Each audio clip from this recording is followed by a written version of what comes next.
মুর্শিদাবাদ পৌঁছলো রাহুল গান্ধীর ভারত জোড়ো ন্যায় যাত্রা। আজ রাহুল গান্ধীর সাথে রঘুনাথগঞ্জে ভারত জোড়ো ন্যায় যাত্রায় সামিল হলেন সিপিআইএম নেতা মোহাম্মদ সেলিম, সুজন চক্রবর্তী সহ সিপিআইএমের একাধিক নেতৃত্ব। রঘুনাথগঞ্জে সাক্ষাৎ করেন সিপিআইএম নেতৃত্বরা। মোহাম্মদ সেলিম জানান, আমরা অন্যায়ের বিপক্ষে এবং ন্যায়ের পক্ষে এই যাত্রায় সামিল হয়েছি। মণিপুর থেকে মুম্বাই পর্যন্ত শুরু হয়েছে কংগ্রেসের ভারত জোড়ো ন্যায় যাত্রা।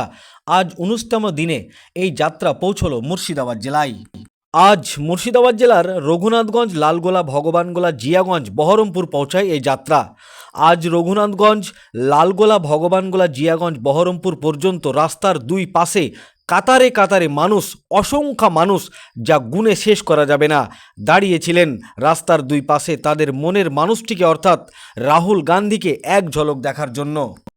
আমাদের ভগবানগোলা 2 নম্বর ব্লক কংগ্রেস কমিটির নেতৃত্বে প্রায় 7 থেকে 8 হাজার মানুষ জিয়াগঞ্জের আমাইপাড়া মোড়ে তাদের প্রিয় নেতাকে দেখতে, সংবর্ধনা জানাতে হাজির হয়েছিলেন। ভগবানগোলা 2 নম্বর ব্লক কংগ্রেস কমিটির সভাপতি আঞ্জু বেগম, ভগবানগোলা 2 নম্বর ব্লকের যুব সভাপতি মোহাম্মদ সাহাবুদ্দিন শেখ, ভগবানগোলা 2 নম্বর ব্লকের পঞ্চায়েত সমিতির মেম্বার পিটার শেখ, কংগ্রেস নেতা বাপি শেখ, অঞ্চল সভাপতি শওকাত আলী, গোলাম সরওয়ার্দি, আলাউদ্দিন শেখ, ইনাদের নেতৃত্বে আমাইপাড়া মোড়ে প্রায় 8,000 লোকের জমায়েত হয়ে যায় কংগ্রেস কর্মী ও সমর্থকরা।